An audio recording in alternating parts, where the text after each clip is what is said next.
Okay, here we have a Nintendo Gamecube controller made by Mad Cats. For starters, we have a 360-degree joystick.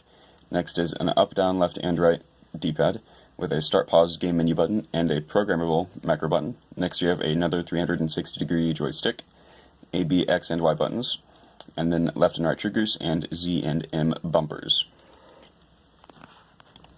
To get to the back of the controller, you just undo these 7 screws on the back, and make sure to lift up from the bottom of the controller, pushing in the triggers, and the rubber traction pieces will come off. The bumpers also just lift right up. Now underneath the shell, we have our trigger modules and our rumble pack. To get to the front of the circuit board, you have to undo 2 screws next to the rumble pack, and when you do this, you will hold the controller upside down to keep the buttons in place and lift the circuit board up, and then you will have all of your components up.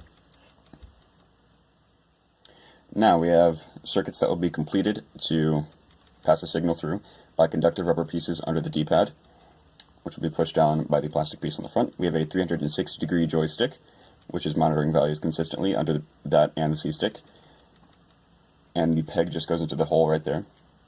Now we have the same open circuit design on the A, B, X, and Y buttons, along with the menu and macro buttons. There's also a power LED on the front of the controller. The bumpers on the back, on the top of the controller, act the same way with the open circuit design with conductive rubber.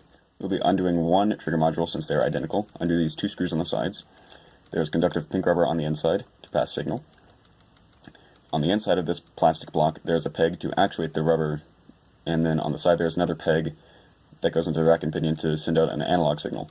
To put it back together, you put the spring on the interior peg, put it around the pink rubber, and then put the exterior peg into the rack and pinion, make sure it actuates properly, and then put the plastic cover back on and do the 2 screws. Put the circuit board back on, you stick it onto the plastic standoffs, and put the screws back in by the rumble pack.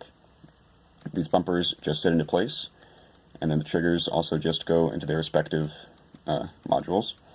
Make sure that you're holding it up off the table, and stick the top of the controller back on first where the cord attaches to the controller. Then you're going to lift up the triggers so that they can get into the hole properly. Without lifting up the triggers, you cannot put the controller back together. Once you do that, the triggers pop back into place. Lastly, you have rubber pieces to put onto the side of the controller. Match up the shape of the pad with the hole. Pop open the side of the controller.